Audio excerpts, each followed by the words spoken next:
were the Niners smart to hold out all of their injured players for this game?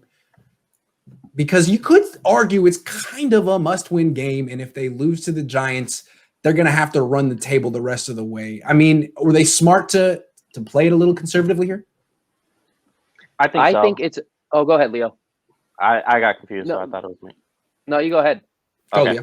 So I think so, because they could beat this Giants team with Nick Mullins. They could beat them with Jordan Reed instead of George Kittle. So obviously you got to play the long game, and the season's not going to be relied on just beating the New York Giants. It is an important win because 2-1 is way more than going to 1-2, understanding that the other three teams could be 3-0 in a quickness. But the season doesn't end if they lose, and I think they shouldn't lose, but it was smart, especially with all the concerns they had on that field going into this game, and then you still go play George Kittle with the sprained MCL. How smart of a franchise would you look if something turned serious at that point? Yeah, that was pretty well put.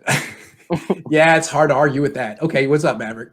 I mean, that's exactly what I was thinking, is that the 49ers, I think the way the Seahawks are playing, they're pretty much playing for just get in the playoffs, not for that top seed, that NFC West championship. Yeah. And so if they played Kittle now and lost him now, then that pretty much ends any chance of going through the playoffs as a road team without Kittle. I think Kittle would be an X factor in those road games, especially with the possibility of more fans in the crowd at that point. Just having Kittle feed off the momentum. I think they need him for the last 7 games of the season much more than they need him for the first 6 of the season.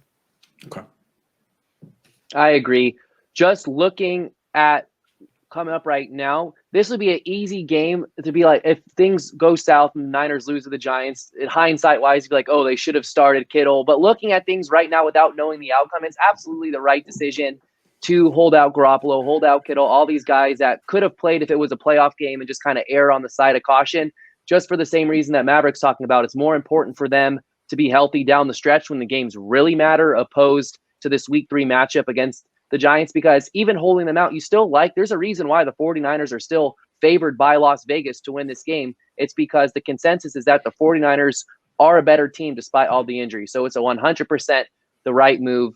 And of course, it'd be easy to second guess down the road if this game doesn't go in favor of the Niners. But for right now, it's the right decision without a doubt. Yeah, it's the right move. And I would even go a step farther. Like, I would hold Jerick McKinnon out. I mean, I think you're just playing with fire, asking something bad to happen. He's had such good luck coming back from this injury that kept him out for almost 1,000 days, and now he has to go do it again. Like, he made it out of the minefield unscathed in 1 week, and now it's like, good luck, Jerick. Yeah, they should be able to win without George Kittle. And just like you said, even if they start this season 1-2, even if they lose this game, the season isn't necessarily over. Like the 1981 49ers, and none of us experienced this team, but I looked it up. They started the season 1-2 and then finished it 13-3 and won the Super Bowl.